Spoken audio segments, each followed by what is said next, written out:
इसो हमारे खुदा यीशु मसीह का फजल हमेशा हम सबों के साथ होता रहे। इसो हम खुदावंद का शुक्र अदा करते हैं कि खुदावंद ने गुज़रे साल में हमारी हिफाजत तो निगहबानी की,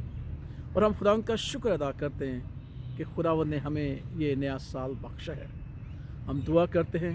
कि खुदावंद इस नए साल को अपने लुत्फ़ का ताज पहनाए, ताकि हम इस नए साल में उसकी बरकतों और नेमतों को ऊंचाई कर सके, उनसे फैज़ हासिल कर सके, आसूदगी हासिल कर सके। हम इस बात के लिए भी खुदावंद का शुक्र अदा करते हैं कि क्रिसमस की और नए दिन की तमाम इबादत हमने अच्छे तरीके से सर अंजाम दी, सलामती के साथ, अमन के साथ और खुशी के साथ। और इससे हम खुदावंद का शुक्र अदा करते हैं कल नए साल की तमाम इबादतें बेहतर तौर पर सर अंजाम दी गई। कल अगरचे नए साल की इबादत भी थी, लेकिन हमें याद रखना चाहिए कि कल कलीसिया एतबार से हमने खुदा यीशु मसीह के ख़त्ने की ईद भी सेलिब्रेट की। उस अहद को याद किया जो खुदावंद ने इब्राहिम और उसकी नस्ल से बांधा था, और दायमी अहद था कि तुम्हारे हर उस फर्जंद नारीना का 8वें दिन खतना किया जाए। हम इस बात को भी याद करते हुए शुक्र अदा करते हैं कि हमारा खुदा यीशु मसीह जिसने तकाज़े पूरे किए शरीयत के, क्योंकि वो शरीयत के मतहत पैदा हुआ ताकि हम जो शरीयत की ग़ुलामी में ज़िंदगी बसर करते थे, हमारे लिए शरीयत के तकाज़ों को पूरा करें। ना सिर्फ इस बात को हम याद करते हैं, बल्कि हम इस बात को भी याद करते हैं कि हम ना तो आवारा हैं, ना ही हम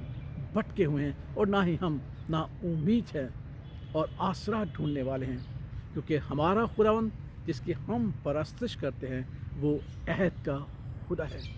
यानी ऐसा खुदा जो अपने लोगों से, अपने बंदों से अहद बांधता है, ताकि उसके लोग उसकी परस्तिश और सताइश करते हुए इस बात को हमेशा याद करें कि हम उस खुदावंद की परस्तिश करते हैं जो ज़मीन और आसमान का खालिक है और हमारा पैदा करने वाला नहीं। हम किसी ऐसे खुदा की परस्तिश नहीं करते जो हमारे अक़ीदों और हमारे फ़लसफ़ों और हमारे नज़रियों पर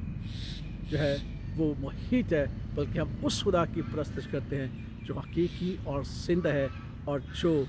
वादों का और अहद का खुदावंद है। हम खुदावंद का शुक्र अदा करते हैं कि खुदावंद ने नूह से अहद किया और कहा कि ये अहद अबदी अहद होगा कि मैं सारी ज़मीन को अब पानी से जो है वो तबाह नहीं करूँगा। फिर खुदा ने इब्राहिम से अहद बांधा और कहा कि मैं तेरे साथ अबदी अहद बांधूँगा कि मैं तेरे और तेरे बाद तेरी नस्ल का खुदा होऊंगा, और इसहाक उसका जो है निशान होगा। और फिर खुदावंद ने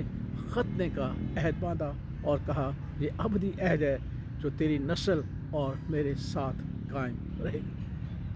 हम खुदावंद का शुक्र करते हैं कि हम अहद के लोग हैं। हमारा खुदा यीशु मसीह जो खुदावंद के अहद के तहत ज़िंदगी बसर करता था, शरीयत के तमाम हुक्मों की तकमील करता था, उसने भी जब पाकीशाह का आखिरी मौका था तो उसने कहा कि ये मेरा खून है जो तुम्हारे लिए एक नया अहद नामा है। इसलिए अज़ीज़ों, हम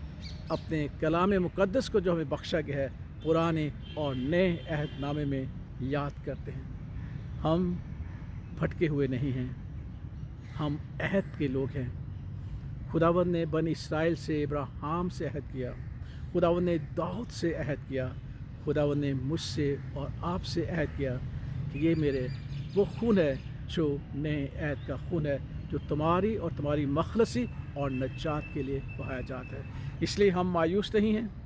हम आवारा नहीं हैं, ना उम्मीद नहीं हैं, बल्कि हम इस बात पर खुशी महसूस करते हैं कि हम अहद के लोग हैं, खुदावंद के अहद के फर्जंद हैं, यीशु मसीह के अहद के दोस्त हैं, और उसके बदन और खून में शरीक होकर हमेशा याद करते हैं कि हमारा खुदा जिसकी हम परस्तिश करते हैं अहद का खुदा है, जो अपने वादे और अहद को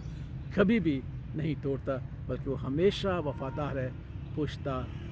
हमारा वफ़ादार खुदा है। इसलिए खुशी मनाइएगा